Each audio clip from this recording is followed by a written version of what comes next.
Olá, seja muito bem-vindo, bem-vinda a mais um episódio dessa collab, desse podcast em collab que a gente está fazendo entre a Oficina Consultoria e a Nós Comunidades, junto na Compasso Collab, nesse espaço aqui maravilhoso, aliás, da Compasso Collab. Aqui somos 3 empresas, né, que fazem parte da rede de reputação e influência, um grupo de empresas parceiras para oferecer tudo o que existe de mais completo em termos de reputação, influência, criação de comunidades no mercado hoje no Brasil. Eu sou a Fernanda Schmidt, sou diretora executiva da Oficina Consultoria. E eu sou a Raquel Sodré, CEO da Nós Comunidades. E é um prazer dividir essa bancada com você, Fê. Muito prazer. Antes de começar, eu vou fazer minha autodescrição para deixar esse episódio mais acessível. Eu sou uma mulher branca, tenho o cabelo castanho claro, tô usando uma blusa preta, sem manga. E aqui do meu lado tá sentada a Raquel. Eu estou ao lado esquerdo da Fernanda, eu sou loira, também com a pele branca, estou com uma camisa azul marinho, escrito Nós, ao lado esquerdo da blusa. E aqui hoje é o nosso 5º encontro, muito feliz porque trouxemos um grande parceiro que a gente admira demais, que tem uma trajetória muito sólida em vendas, marketing, estratégia, e hoje assumiu a presidência nos últimos tempos de uma empresa que tem muito a nos ensinar, não é, Fê? Sobre gestão dos parceiros, distribuidores, como trazer até para um tom de Brasil estratégias aí globais e mais do que isso, acreditando na força e na potência da construção de comunidades para expandir resultados de negócios. Então, hoje estamos aqui com o Edson Barros. Seja muito bem-vindo, Edson. Que bom recebê-lo. Obrigado, Raquel. Obrigado, Fer. Prazer é meu estar nesse lugar bonito, como você disse. Vou me autodescrever antes de eu continuar. Eu sou branco, 1,81 m.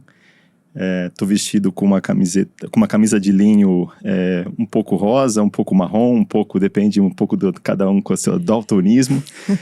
No caminho para cá derrubei um sanduíche, então tem um pouquinho de sujeira nela também, né?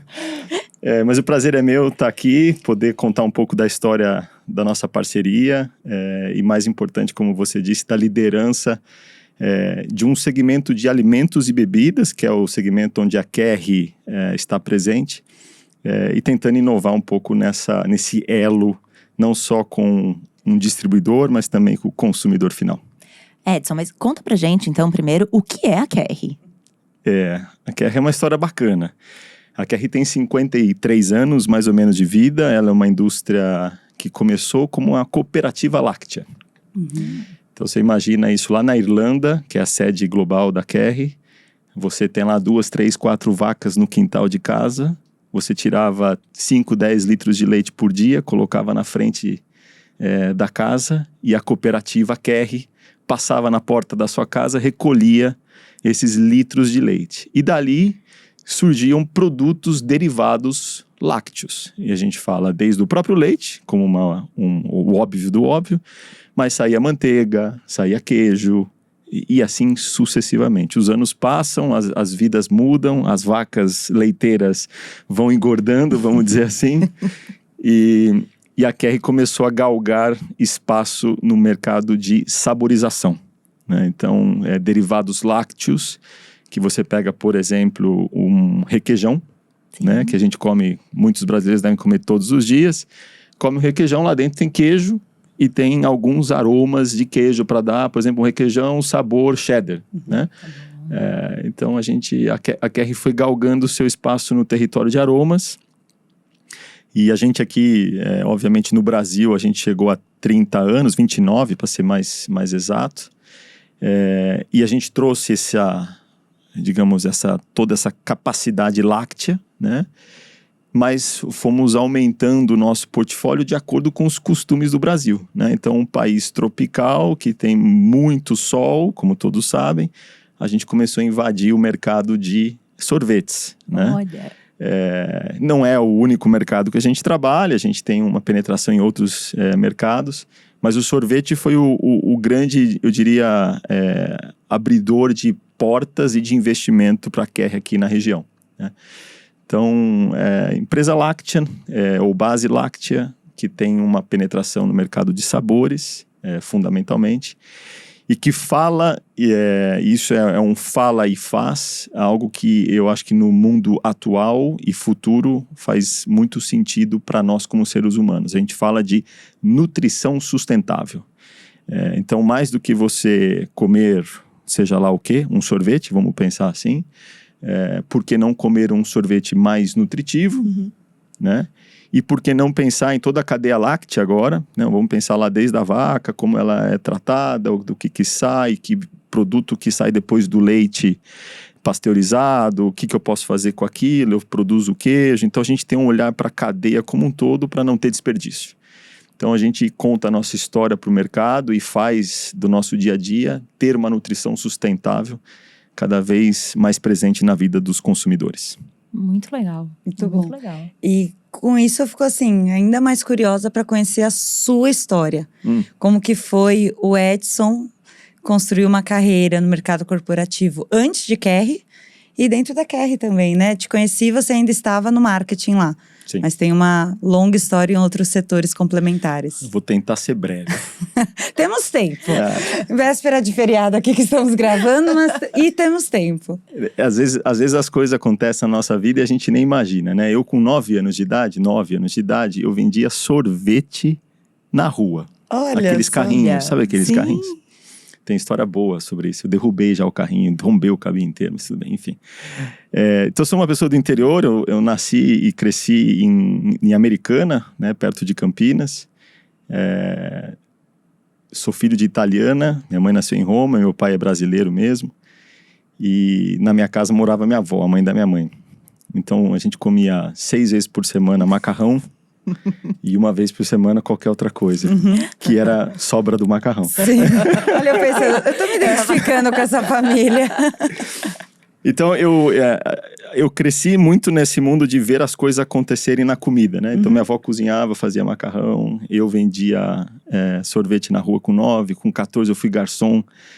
Então o mundo de alimentos e bebidas sempre foi tocando na minha vida. E cozinhar, que eu amo de paixão, eu faço isso com uma frequência grande em casa, me fez uma carreira de químico. Eu sou químico de formação, sou formado pela Unesp em Araraquara já há algum tempo, mas a química é uma cozinha, né? Então, de certa forma, eu fui conectado a esse mundo.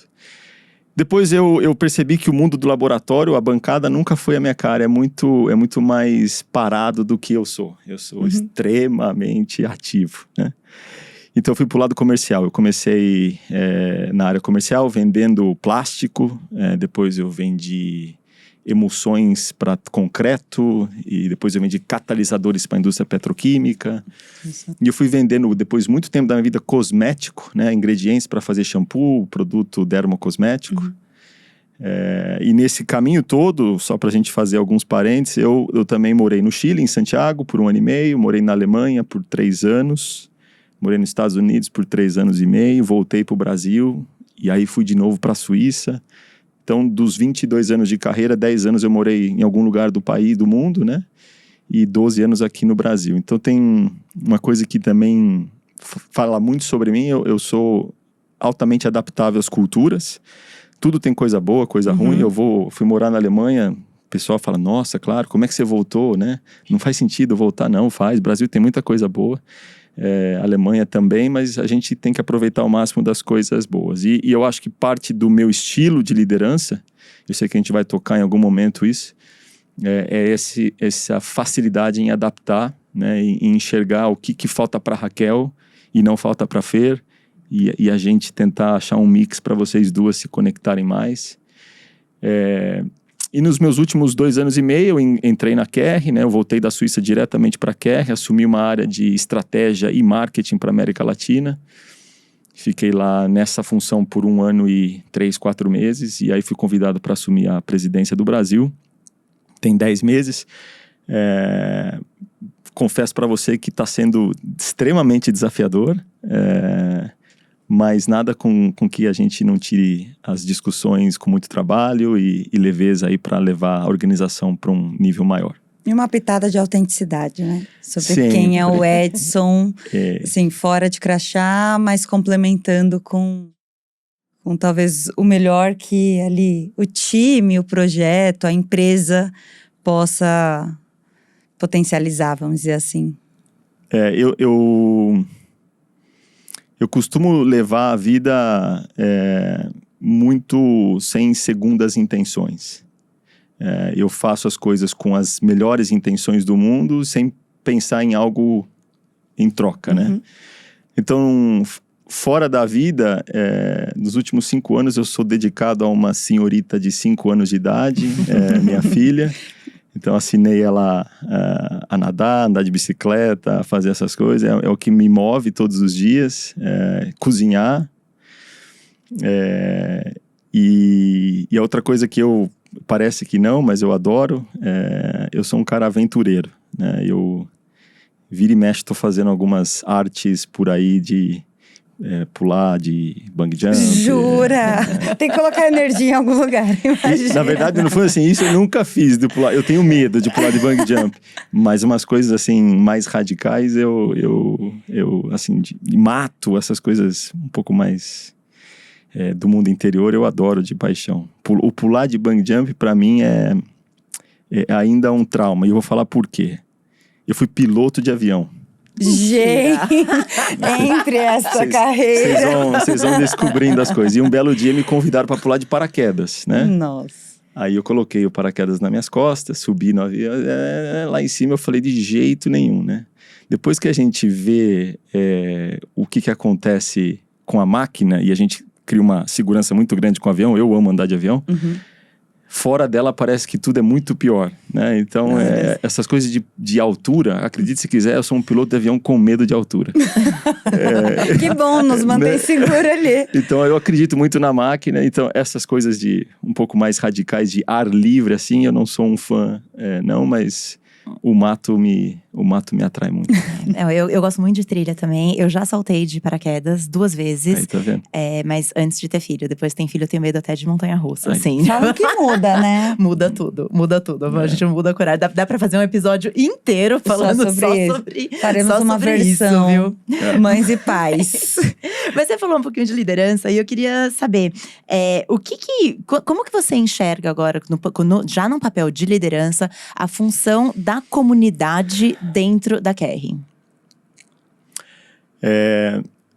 Os modelos tradicionais de fazer negócio, né, os que eu fui criado, né, nos anos 90 e 2000 e 2010, eu acho que eles estão perdendo um pouco a atração de fidelização. Né? Eu falo isso porque você pega a nova geração que entra em escritório e isso não é só a nova geração, você vai transpassando isso para as mais atuais, mais antigas também. Eles não têm muito apego ao ambiente de trabalho, né? Ele não tem muito apego àquela ideia de amanhã eu tenho um plano e esse plano eu vou seguir, né? O que você vê muito no dia a dia é um apego a uma, a gente vai falar comunidade, mas apego a uma ideologia, vamos dizer assim. Por que o propósito, talvez. Exato, exato. E as comunidades, de certa forma, às vezes muito explicitamente, às vezes não, elas possuem essa ideologia, né?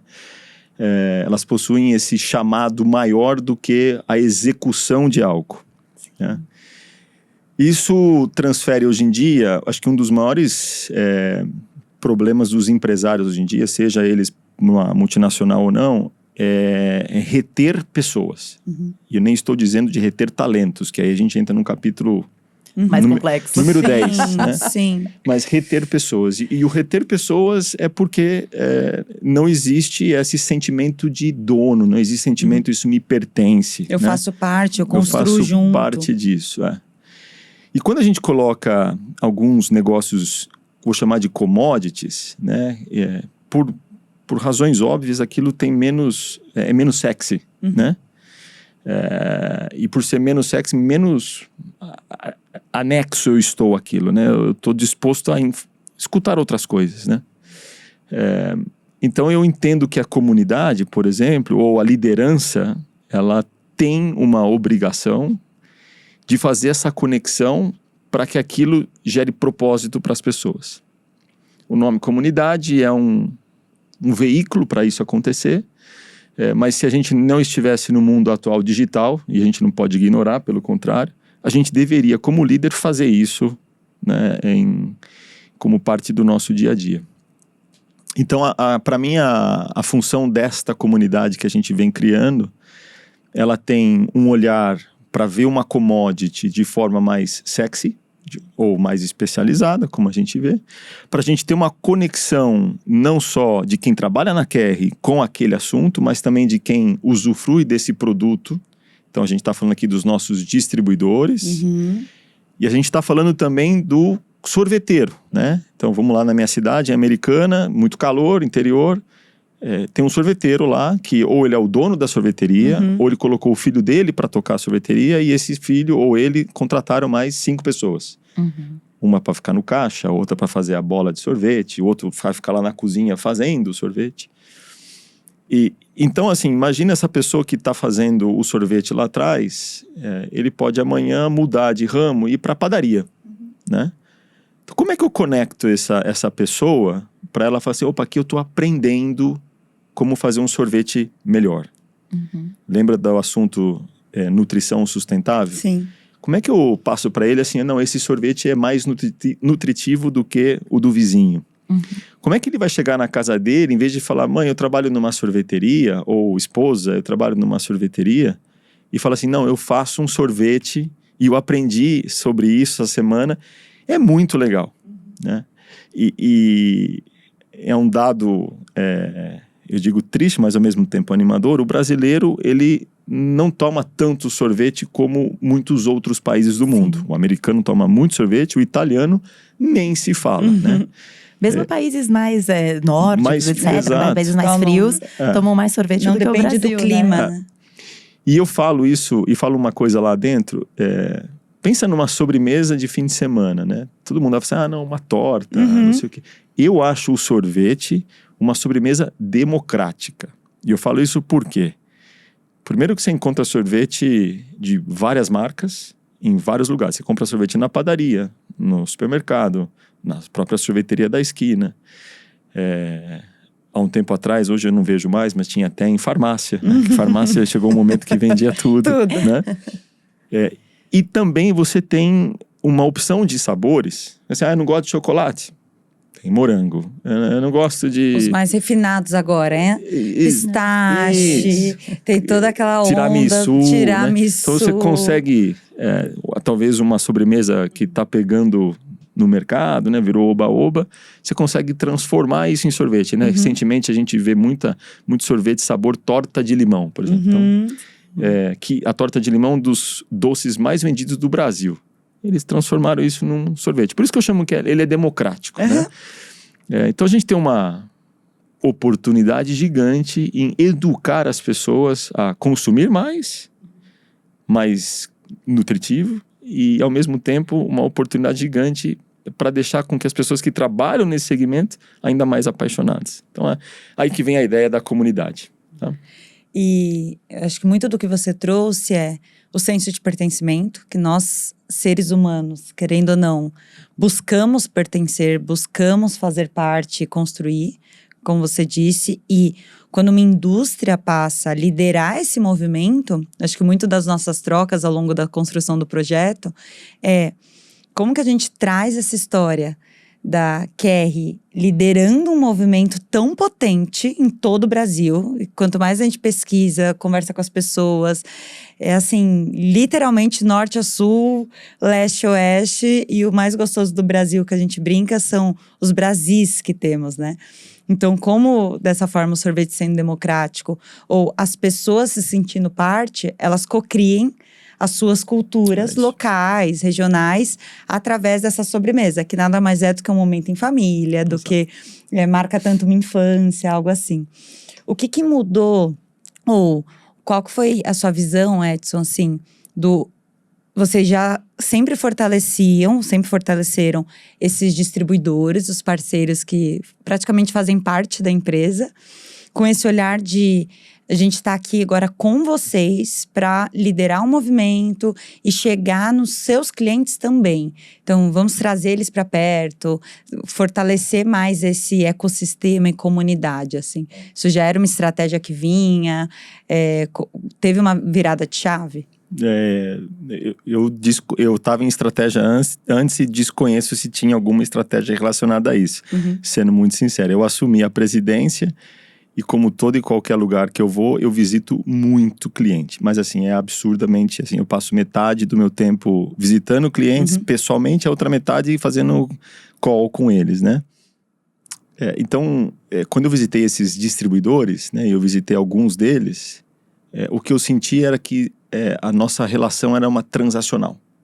Eu tenho um produto, eu compro e eu revendo, né? Então, é a típico maneira de fazer negócio que quem faz o direcionamento é o produto. Existem casos de sucesso em diferentes indústrias, várias. Quando você inverte esse direcionamento que o produto é o essencial e você inverte que o mercado é o essencial, você tem uma mudança de visualização do mesmo produto, né? Então, por exemplo, para tentar ser mais específico, eu vendo um produto que ele dá liga no sorvete, né? E a liga nesse sorvete, sem a liga, o sorvete não existe. Ele desmorona, vamos pensar assim, né? Essa é uma maneira de vender um produto falando assim, esse produto em temperatura tanto, nessa concentração, sabe? Aquela coisa toda... O diferencial dele, a técnica, textura. Isso, é tudo... Vai durar mais no estoque. Exato. Quando você pega agora o sorvete e fala, um sorvete na praia, nessas condições, com esse nível de armazenamento, por tantos dias, por trás desse caminho tem a liga ali, por exemplo, né? Essa maneira de você contar essa história para a pessoa que vamos voltar lá na pessoa que está fazendo o sorvete, ele olha para aquele produto completamente diferente, né? Então essa transformação, na minha visão, quando eu conversei com os distribuidores, eu falei assim, ela é necessária, eu preciso reeducá-los, né? E a indústria multinacional, ela não tem braço para chegar nas esquinas de todas as cidades. A gente precisa do distribuidor. A gente, sem distribuidor, a gente não é nada. Agora, qual que é a condição para esses distribuidores existirem, né? A condição é que eles são o nosso braço estendido, comercial, e tudo que a gente falar, compre isso, né, venda isso, ele tem que estar envelopado, vou chamar assim, de uma forma que até há X tempo atrás, não muito, era uma forma produto, e tomara que daqui com essa nova comunidade que a gente está criando, esse produto já não é o foco, né? O foco é essa construção de fidelização. Sim. O foco é a construção de um sistema de nutrição. O foco é educacional. E que seja fã, né? Que seja engraçado. E o engraçado aqui é o engajado, né? Eu acho que a plataforma assim, meu sentimento é que vai ajudar muito nessa construção de um ganha-ganha que vai além do produto, né? Ela vai ser do mercado, ela vai ser do consumidor, ela vai ser daquela pessoa que hoje trabalha na cozinha e que amanhã eventualmente pode pensar em ser um produtor de sorvete na esquina, né? Porque entende o propósito, tá ali participando mesmo. A gente atua em vários segmentos. Tem 3 segmentos que crescem mais de 15% esperado para os próximos 3 anos. E um deles é o sorvete. Legal. Por N razões, né? Por não ser tão maduro, né? Apesar de você falar, eu tomo muito. Não, mas ainda tem muito espaço. Por uma questão climática, né? A gente fala de aquecimento global, é um aquecimento global e tá aqui, né? Tem mais dias de calor, né? E outros temas que, na minha opinião, tem a ver com a educação. Sim. Então, para mim, essa é a grande fortaleza da comunidade. Legal. E sabe, Fê, que você usou o termo nutrição, que é a nutrição do relacionamento, da educação, mas algo desdobrando o nosso projeto, que eu fiquei super curiosa, que no início você citou o sorvete como talvez com nutrientes saudáveis também. Sim. Então, que agora tem uma onda muito forte acompanhando o mercado wellness no Brasil, de, por exemplo, sorvetes proteicos. Então, por que não sair de um treino da academia, ou se a gente não tomou o tanto de proteína do dia que é recomendado, a gente não passa numa sorveteria funcional. Sim. E aí, nossa, com a família, já passa a educar desde cedo. E, assim, eu fiquei apaixonada, mais ainda pelo tema, porque, de novo, é um produto democrático. Mas quando a gente passa essa educação pro empresário, pro time dele, pros colaboradores ali, passam a surgir novas formas criativas de gerir o negócio e de construir, de novo, o produto. A indulgência, ela vai sempre ser essencial numa sobremesa. Uhum. A pessoa, eu preciso dessa indulgência. Eu acredito que a educação do consumidor, ela não vai deixar para trás a indulgência, mas ela vai querer funcionalidade. Então, acho que a gente vai começar a ver em breve, e já vê, na verdade, sorvete proteico. Uhum. A gente vai ver sorvete com probiótico. A gente vai ver isso que muita gente não enxerga numa embalagem ainda, com menos gordura, mas sem perder o sabor ou a indulgência. Tem as famosas lupas, né? Sorvete normalmente tem aquela lupa do alto teor de gordura e de açúcar. Então, a gente consegue eliminar essas lupas. Bacana. Né? Outra coisa que a gente vê no mercado hoje, leite sem lactose. Hoje a quantidade de leite sem lactose é muito maior do que há 5 anos atrás, como opções. Uhum. Né? Por que não fazer um sorvete sem lactose? Tem muita gente que acaba não tomando sorvete de leite porque ele tem essa intolerância, Sim. seja ela pequena ou grande.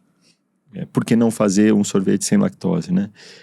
Eu acho que essa para mim é a grande versão 4.0 do sorvete, né? Quando a gente colocar essa funcionalidade somado com o engajamento de uma comunidade que vai espalhar isso para o mundo, né? Muito, muito legal. E você falou de diversos produtos, de diversos públicos, vocês estão em diferentes setores, tem o público também externo, tem o público interno. Qual que você diria que é o segredo, assim, ou qual é o maior desafio, talvez, que vocês encaram hoje para sustentar uma narrativa consistente entre todos esses diferentes públicos, diferentes tipos de produto? A pergunta talvez a mais difícil do dia, né, Fernanda? Ai, calma que ainda tem aí entre nós. É verdade. Também tem entre nós. Eu vou talvez dar uma resposta de médio e longo prazo. Ninguém nasce inteligente, e mesmo quando você acha que você estudou muito, terminou a faculdade, ainda a gente aprende, né? Uhum. Eu costumo dizer que o meu estilo de liderança é do inconformismo. Eu nunca estou conformado com aquilo que existe hoje. Eu estou sempre tentando pensar alguma coisa. Preciso aprender mais sobre sorvete, preciso falar mais sobre psicologia. Recentemente eu fiz um curso de psicologia. Essas coisas assim que vão me alimentando. Então, indo na tua pergunta, a consistência para a gente garantir que isso perpetue se chama educação. Então, hoje a lupa, vou voltar na lupa, a lupa é uma maneira de educar. Por exemplo, a minha filha de 5 anos, ela já sabe que quando tem a lupa, ela não quer comer. Porque ela não sabe ler. A partir do momento que ela souber ler, ela vai pegar e não vai ver a lupa, porque já tirou, e ela vai olhar a etiqueta, né? Os ingredientes que estão ali. Então eu acho que a comunidade nesse ponto, ela faz uma aceleração nesse processo educacional. Quando a gente faz apresentações para os clientes, por mais que a dor dele seja a gente fala da mas a gente também tenta educar nesse futuro que está vindo, né? A gente vê ou é assim ou é na dor. E eu vou falar a dor que o Brasil, infelizmente, gosta, mas o Brasil ainda está atrasado, e nesse é o momento que eu queria que o Brasil fosse um pouco mais rápido. Hoje, o México e a Colômbia, por exemplo, e tem outros países na América Latina, já colocam impostos na dor para as empresas que produzem produtos com alto teor de açúcar. Sim. Então, vamos imaginar uma empresa de bens de consumo, ela vende uma bolacha, essa bolacha tem X miligramas a mais de açúcar do que deveria, essa empresa paga um imposto para o governo. Então, se isso chegar aqui, na dor, as companhias vão se movimentar. Aprende na força, né? Sim. Eu gosto muito mais da educação, né? Eu acho que a educação ela é perene e ela constrói, ela sempre agrega no processo todo. Mas esse demora mais tempo, é médio e longo prazo. No curto prazo é só baixar um decreto e as coisas mudam de um dia para o outro. E esse processo de educação dos seus clientes também? Porque querendo ou não, você estando como parte aí da cadeia de insumos, né, de muitos dos clientes, como que funciona hoje? Assim, você vê, opa, peraí, tem uma tendência, de repente é da proteína, ou é da creatina, ou você enxerga, tipo, olha, tem essa tendência, como convencer o seu cliente que ele tem ali um desenvolvimento de um produto de bem de consumo, ali, de alimento, demora pelo menos 6 meses, né? Às vezes até 1 ano, 2 anos, para você desenvolver um produto novo. Como que você vai lá e planta a sementinha desde antes, falando assim, olha, essa é a tendência, é isso que a gente tem para oferecer? Anos de relacionamento. Vou dar respostas complementares. A primeira resposta que eu vejo é: o cliente, quando nos vê, a tendência inicial é nos ver como um fornecedor de um produto. Então, eu tento mudar a visão dele. A KR faz muita pesquisa proprietária. Então, eu quero entender o consumidor de sorvete do Nordeste. Então, assim, que hora que essa pessoa toma sorvete? Que sabor que mais usa naquela sub-região? Então, um modelo de educar é trazer o consumidor dentro dessa equação. Porque eu posso falar aqui, vai por esse caminho, é muito legal. Sabe como pai tenta educar filho? Sim. Fala assim, vai por aqui, eu já passei por isso, vai dar errado. O filho vai lá e bate a cabeça, né? Sim. Mas quando o amiguinho fala pra ele, eu bati a cabeça ali, dificilmente ele faz, né? Por alguma razão é psicologia isso. Então, uma maneira é essa, de você trazer o consumidor para dentro dessa conversa. E a segunda maneira é marketing na veia, né? Eu uso o termo do interior, galinha bota ovo, e para saber que botou ovo, ela cacareja. Quem bota ovo e não cacareja, você não sabe o que está acontecendo. Então, é martelar 24 horas por dia. Um bom termo para explicar Cacarejar. marketing. Né? É um termo simples, né? Simples, que explica. Porque, assim, minha avó tinha galinha em casa, né? Eu ia saber se ia ter ovo na comida se a galinha cacarejasse. Porque senão minha avó não ia até lá o meio da pra fazenda para... Se a galinha cacarejou, ela falou assim, Neto, hoje tem arroz, feijão e ovo. Né? Então, Sim. É por aí. A gente cacareja, a gente fala sobre os benefícios, a gente fala sobre essa parte nutricional. Né? Não tem. É trabalho do dia a dia, é o trabalho mais árduo, mas faz parte.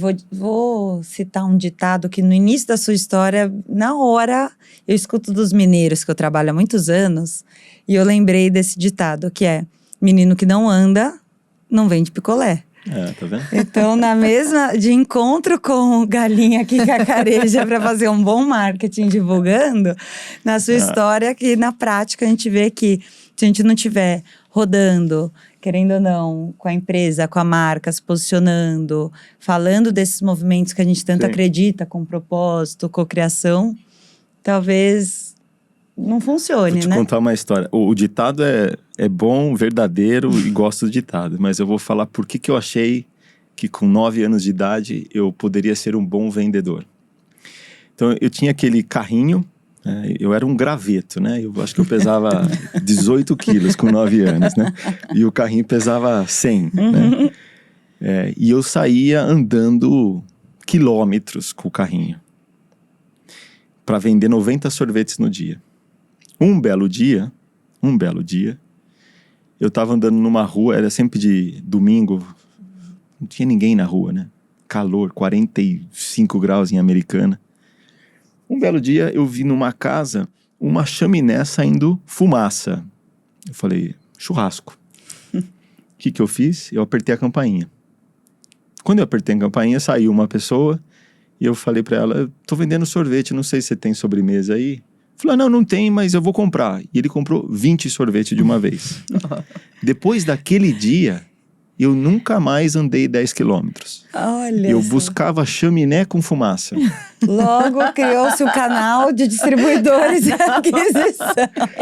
Venda Que no atacado. bacana. Essa frase, menino que não anda não vende sorvete, no fundo tem que andar, mas tem que andar olhando pra chaminé. Amei! Temos Muito uma atualização bom. histórica aqui. Eu vou ter que mandar para um dos meus sócios que ama essa frase, a gente vai conversar. Adorei.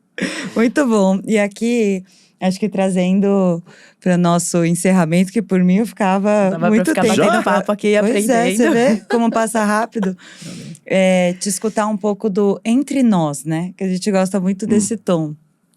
O que você aprendeu na sua história, ou que, ao mesmo tempo, o que você vê no mercado de aprendizado? Então, putz, não faça, não siga, ou pelo menos você acha que não funcionou, e talvez coisas positivas também nessa jornada, seja profissional e junto ao pessoal, né? Para mim, o que fez a minha página virar é entender os relacionamentos humanos. Eu sou uma pessoa com a antena sempre ligada, mas o relacionamento humano ela é ligada 24 horas por dia. Então, eu nas minhas conversas, que eu mais escuto do que falo, eu tento entender onde está o gatilho dessas pessoas. Então, eu fiz química, fui piloto de avião, fui sorveteiro, e ninguém, em nenhuma das escolas que eu passei, me ensinou a entender as pessoas. A escutar. Ninguém. E eu vejo muita gente técnica muito boa, que desenvolve a sua carreira nesse modelo técnico, e tá tudo ótimo desta forma, mas eu consegui engajar, influenciar, exponenciar certos negócios quando eu entendi o relacionamento do ser humano. Então esse para mim é o grande aprendizado entre nós, para mim, né? O que não fazer, para mim, é muito simples. No mundo corporativo, e talvez, eu não estou dizendo só nas multinacionais, tem muita gente com segundas intenções. E na maioria das vezes, a segunda intenção é passar alguém para trás. Pode parecer que vai demorar 10 anos, 20 anos para você chegar onde você um dia pensou que poderia estar. Mas siga fazendo as coisas com boas intenções. As pessoas observam, os líderes de hoje em dia observam, e com certeza isso vai ser retribuído. Então, pensar no ser humano, escutar o ser humano, e entender esses gatilhos para que a organização atraia gente boa, que essas pessoas fiquem e que a gente cresça de forma mais sustentável. Legal, e a gente vê um desafio normalmente, pelo menos no corporativo, no geral, que é qualquer troca de relação de trabalho, seja com empreendedores ou até numa grande corporação, o desafio da consistência dessa reputação, dessa influência, dos combinados. Eu acho que eu tenho um cuidado que eu passo o tempo todo pro time, acho que dia sim, dia não, que fez o combinado, entrega. Sim, o que a gente combinou? Relembra, se trouxe, se tem uma expectativa de alguma forma. E acho que tem um desafio em tantos anos de carreira, e principalmente em empresas, quem faz aquela jornada longa dentro de uma mesma empresa, como que mantém essa consistência? E talvez seja isso do ser de coração com boas intenções, né? É isso. Eu sou inconformado, como eu disse, porque eu acredito que sempre dá para melhorar. Sim. Eu sou desconfortável, né? Eu não sou uma pessoa que tá tudo bem, tá tudo legal. Quem trabalha comigo às vezes sofre por conta disso, né? Porque parece que nunca tá bom, e não é bem assim. Quem tá do meu lado dia a dia sabe que não é esse o sentimento. Mas é essa vontade de fazer as coisas melhores, né? Às vezes, e eu escrevi isso hoje por e-mail para toda a organização, às vezes, há um tempo atrás, criou-se um hábito por uma razão. E muitas organizações seguem com esse hábito e a razão já não existe mais. E é difícil alguém parar, que está nesse ciclo vicioso, parar e falar assim, opa, eu não preciso mais disso. Ou por questionar. Ou questionar. As pessoas entram nesse automático, né? E eu sou esse cara questionador. Por que faz assim ainda? Da onde que vem? Quem que está se beneficiando? Quem não está? Mas o cliente já não pede mais assim. Então eu sou esse inconformado, desconfortável. Muito bom, muito bom. E eu curiosa, né? Eu vou ir para uma última, vai. Posso, Fê? Pode. Edson, grande sonho para a Kerry, com esse grande projeto, vamos dizer assim, e para o Edson. Para a Kerry, eu acho que o sonho principal é a gente fazer sorvete como se fosse café da manhã, almoço e janta, né? É fazer com que o sorvete seja visto não só como uma sobremesa, não só como um ponto de indulgência, mas que seja algo educado e contemporâneo, né? Então, tomar um sorvete é prazeroso, tá me fazendo bem por algumas funcionalidades ou porque tem menos açúcar. Então, eu acho que esse é um sonho da Kerry nessa comunidade. Para mim, eu sigo com a mesma... alguém me perguntou isso 2 dias atrás, Fernanda e Raquel. Qual que é o meu sonho, né? E a minha resposta foi categórica, e não era entrevista de emprego, nada. E eu ainda quero fazer muito bem para as pessoas, né? E não me entenda mal, né? Porque nessa geração, às vezes, a gente entende mal o bem. Primeiro que não é fazer mal, ponto, sem discussão. Mas o bem, às vezes, é falar para Raquel que aquele trabalho não ficou bem feito. E por mais que seja duro para Raquel escutar isso, ela precisa, porque para o futuro dela isso vai ser muito bom. Então, fazer o bem para as pessoas, para mim, é ser justo. É você dizer aquilo que tem que ser dito, com um único objetivo de que todo mundo melhore. Esse é o espírito do inconformado, né? Melhorar. A transparência radical, né? Que faz os ambientes realmente se transformarem. Tem 2 palavras em inglês, eu não sei que a gente não deveria falar em inglês, mas elas são muito boas. O kind e o care. A pessoa que é muito kind, ela é aquele fofinho, não, tá tudo bem, mesmo estando ruim, tá tudo legal, vai dar tudo certo. Esse é o kind. Líderes como esse, ou pessoas profissionais como esse, eu quero distância. A pessoa que faz o care, ela cuida de você. E cuidar é como pai, mãe, irmão, né? Cuidar é assim, eu acho que você tá indo para um caminho errado. Eu preciso te orientar. Então, esse é meu sonho, é que a gente consiga cada vez mais ter líderes care, ter líderes que cuidam, na alegria ou na tristeza, na saúde ou na doença, mas que isso, no fim, vai ser legal para todo mundo. Muito maravilhoso. Bom, muito bom. Edson, muito obrigada. Adoramos receber você aqui. Uma aula de liderança, de estratégia, de comunicação aí B2B, envolvimento de parceiros. Acho que incrível. Agradeço muito a sua participação. Muito, e obrigada por topar vir pegar a estrada aqui nessa véspera de feriado, que seja o primeiro de muitos, que a gente tenha uma história aí incrível para contar, que já estamos construindo por muitos anos. Te agradecer mais uma vez. Fê, obrigada. Obrigada. Estou ao lado da Fernanda Schmidt, sou a Raquel Sodré, e agradecer você que esteve aqui conosco no nosso 5º encontro sobre reputação, influência, construção de comunidade para os resultados de negócios. A gente está super feliz de construir essa parceria e depois conta pra gente o que você achou, se isso te realmente inspirou e levou a um outro ambiente de desconforto, que é isso que a gente quer promover aqui também, né? Obrigada mais uma vez e até mais. Tchau, tchau. Tchau, tchau, pessoal. Tchau, obrigado. Foi um prazer.